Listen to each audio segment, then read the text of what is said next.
So, jawboning refers to informal pressure or persuasion, usually by government officials or somebody with political power, to a private company that is trying to get them to act in a way that isn't supported by law or regulation. So, it's an informal pressure. It's the government using its power or the threat of it to kind of indirectly bully people into doing what they want when they can't flat out force it. And it's bad, just to be clear. Voting is bad.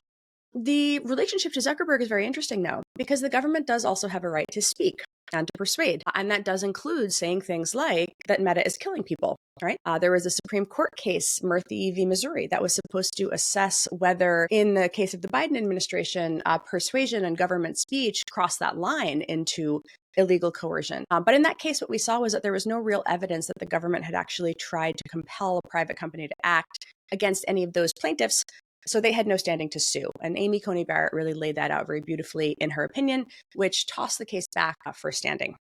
So, in the context of Zuckerberg and Meta now, the interesting dynamic is that even though we've had this court case related to jawboning ostensibly from the Biden administration, what we've also seen in recent months has been that Jim Jordan and the Weaponization Committee were investigating Meta. There were rumors that they were trying to bring Zuckerberg in for a hearing. And then in response to that pressure, he wrote a letter. And in his letter, he apologized for a bunch of things that the right was upset about. He also apologized for things like his nonpartisan election donations, that people might have read them the wrong way. And so what we're seeing there is an interesting indication that that coercive pressure, that effort by government to make a company or a powerful individual act in ways that they want them to act, we're seeing that jawboning, it seems, going in the other direction. And most recently, of course, that's with the recent capitulations he's made, policy changes we can talk about with Trump. And of course, you'll also recall perhaps that Trump threatened to jail him in a book that came out a few weeks before the election, if I recall correctly. Yeah, so about that.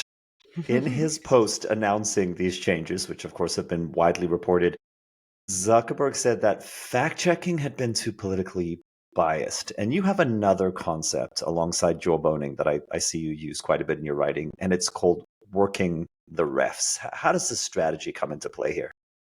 So, working the referees, it's a metaphor from sports, of which I know very little about sports, but I like this metaphor because it's, in a sports game, you'll see a team, you'll see somebody get like nudged ever so slightly, and then they'll fall on the field like clutching themselves, and they perform to try to make the referee make a call that favors them. And so, working the referees refers to this process where continually alleging that a referee is biased or making unfair calls against you actually aims to pressure the referees to treat you better, to make calls in favor of the complainer because they don't want to seem biased. They're very upset about that allegation. So that's what working the referees is. So platforms are tools of power, right? They're incredibly important for getting political messages out, for activating online fans and factions. And so recognizing this, what we've seen over the last decade or so is the right and the left have each ref-worked on platform policies, trying to change the rules to advantage their side in some way, to increase their distribution, have more of their content get seen, have less of their content come down. And, this is it's an interesting strategy, but it's one that seems to work. And that's because very little regulation is actually passed on these things. So this effort to persuade, to make the platform change its rules through persuasion is how most platform policies have changed over the years. And in the case of fact checking, which you mentioned, so Zuckerberg claimed that there was some partisan bias to the fact checkers. He presented no evidence of this, just to be clear. There was no evidence that was presented to back up that rather bold claim. But the right has for a very long time reframed fact checking as something partisan, as something biased against them. And so by echoing that language, Zuckerberg is sending a signal to the people who have made this argument for a very long time that he agrees. And then he capitulated through the changing of the policy, again, only in the United States. This change was not made overseas where fact checking continues to happen. And that's because it was much more a response to a US culture war dynamic than it was to any demonstrable evidence that any of us have seen that fact checking is somehow biased. I'm going to include a link in the show notes to your article. You borrow the title If You Give a Mouse a Cookie from a popular children's storybook, which I know as a fellow parent. So essentially, let's talk about giving a mouse a cookie as a metaphor for appeasing the Trump administration. And of course, your implication that if you give the mouse a cookie, he's going to want a glass of milk, right? So yeah, exactly. I think I love the book. They've written a whole bunch of other ones now, but it is roughly that process where conceding to political pressure in this case, whether by loosening content moderation rules or tweaking policies, it often leads to escalating demands. Right? The appeasement rarely satisfies the critic; it just emboldens them, and they will make further requests for more concessions. And I think what we saw in the case of Facebook is that yielding to pressure from one administration really set a precedent for how future demands might be handled, both from that administration, but keep in mind, this is a global platform. Communicating that you're willing to change your rules in response to this kind of political pressure means that we should expect to see more political pressure from other powerful political figures who want the rules to advantage them in whatever country they're operating in. Yeah, one of the things you say in the article is that, pretty soon the new measures that he's proposing that are supposedly going to be less biased, pretty soon the goalposts will have moved sufficiently that these will now be the new thing that is bad. Exactly. And, there was an interesting friend of mine in content moderation who wrote some of Facebook's earliest policies, made this very interesting comment that particularly some of the topics that he name checked, right? Immigration, trans rights, LGBT rights, some of the policies that were, holding fact checking aside, policies around the hate speech language and things like this were very clearly a capitulation to this particular right wing style of speech around those particular issues. And his theory, which is quite possibly correct, is that the platform isn't going to want to have to moderate the political leaders who use that type of speech. That it's not so much rank and file Americans who talk like that it's actually going to be not wanting to moderate speech about, quote, filthy immigrants, right? If it's coming from a political leader. And we've seen that kind of rhetoric from folks, part of the new administration. And so Facebook not wanting to be in a position of having to moderate that maybe means that it made some calls that are going to have profound impacts on ordinary people, not only in the US, but overseas as well, because that particular policy is global. So it's not only Meta doing this dance. We just had Trump's inauguration, which I was in complete denial of course. And there we see this who's who of tech oligarchs, and they have front row seats. So they're sitting with the in and around, and in some cases in front of the new cabinet nominees. We have Zuckerberg. Peter Thiel, I don't know if he was at the inauguration, but he had the big party right before that everyone showed up at. Elon Musk, Jeff Bezos, Tim Cook. And then right beside Tulsi Gabbard is Shouzi Chu, the TikTok CEO. What I want to ask you is, what did you make of that theatrical TikTok kind of back and forth that happened in the days right before the inauguration? Yes. So again, I feel like there's so much information coming at people that they often forget what happened a few years ago. And the calls to ban TikTok originated with Trump and many of the Republican inner circle at the time.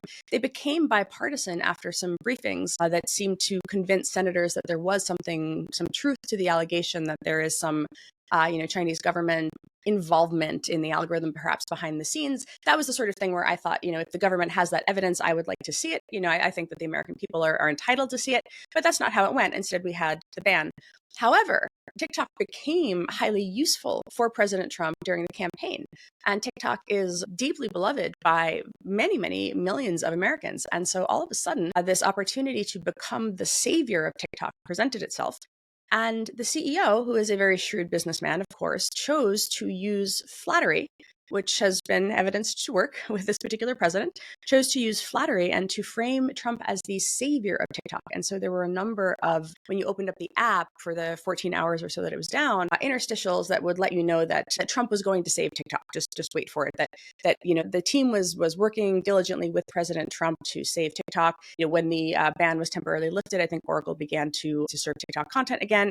I believe it's still out of the app stores because there are very hefty financial fines, but Oracle began to serve the content again in response to a purported guarantee from Trump not to enforce. And in response, you had this very glowing message, thanking President Trump again.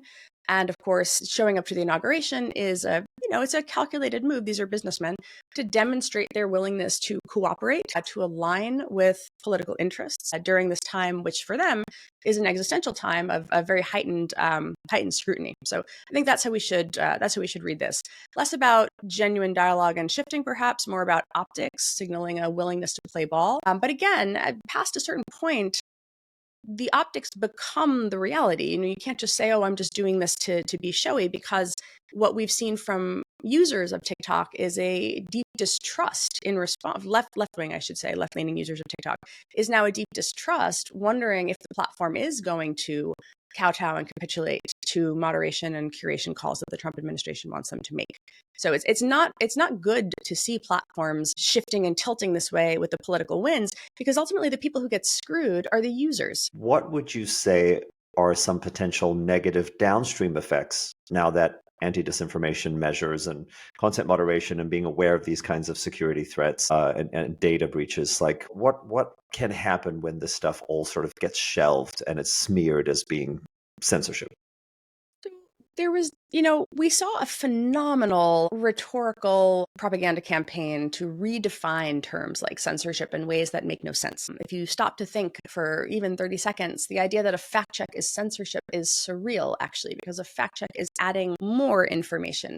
The way that the platforms usually presented it was adjacent to the story. You could see it. Ironically, even in this sort of idealization of community notes, right? Community notes is also adding more speech. It's just implying that speech from ordinary people is more legitimate than speech from professional fact checkers. That doesn't make a whole lot of sense. That, again, is a reflection of distrust, not of any kind of coherent definition of censorship. And also, the people who write the community notes are usually citing the fact checks. They're citing professional media. That's what we still consider to be a reputable source. And so I think what you'll see is that narrative, however, is using the word censorship as a thought-terminating cliche, right? A way to make people just, I hear that word, it's applied to something, well, censorship is bad and censors are bad, and I don't support that because I support free speech, ergo that must be bad, right? And so people stop thinking about what they're actually being asked to believe. And it's been incredibly effective. One of the ways that it manifested against us was with personal attacks, right? With threats, with smears. We went through this very remarkable experience, being subpoenaed and turning over, just, tens of thousands of emails and documents and things. And what I learned from that experience is that you can't exonerate yourself. Nothing that you turn over actually exonerates you. It is simply used in some way to, that they will move the goalposts very subtly and then find evidence, to make you guilty of the thing that they've moved the goalposts to. And so there was very little, again, I'm not actually really mentioned personally in most of these reports because there was nothing there for them to use. But what they did do was say things like, here is a person from Stanford sending a tweet to Twitter and saying, hey, you should look at this. We don't know if the government sent it to Stanford and sent it on. And I thought, this is a rather remarkable claim. We don't know is the evidence now. The absence of evidence is the proof of guilt. It's extraordinary. And when you see it in that light, when you realize that you are never going to be able to exonerate yourself, you realize that what you're dealing with is the second coming of the House Un-American Activities Committee. And that's how we should think about where our government has gone. And so I think that, again, from a personal standpoint, I do plan to continue fighting. The capitulation that I'm seeing has really been more demoralizing and frustrating than anything I personally experienced. Because I'm like, come on, guys, you don't have to do this, right? But the question of how, I think, is what really remains. How do you convey to people, like, how do you show them how the propaganda campaign works, right? How do you say, like, the fact checker is not actually biased against you? You're being told that it is because that keeps you compliant. And that is what is actually happening here. All right. I know you've started this new job. What are you up to these days? Where can our listeners keep up with you? Yeah, so I am at Georgetown. I'm at the McCourt School of Public Policy and the Massive Data Institute there. I am doing a ton of work actually on what I consider to be like future of internet design sort of things. So I've been writing a lot about platforms like Blue Sky, which I think are some of the most technologically interesting things out there because they give users power, right? Nobody is going to come and take over Blue Sky and say, okay, now we're going to moderate in this way because Blue Sky is architected from the ground up to be resistant to that sort of thing. It has downsides, right? Sometimes there have been figures who have come over, Jesse Singal popped over to the platform that really upset some of the trans community there. And at the same time, though, users are given the power to really control their own experience in incredibly granular ways, to shift feeds, to shift moderation styles, to really build community from the ground up with algorithms that they have much more granular control over.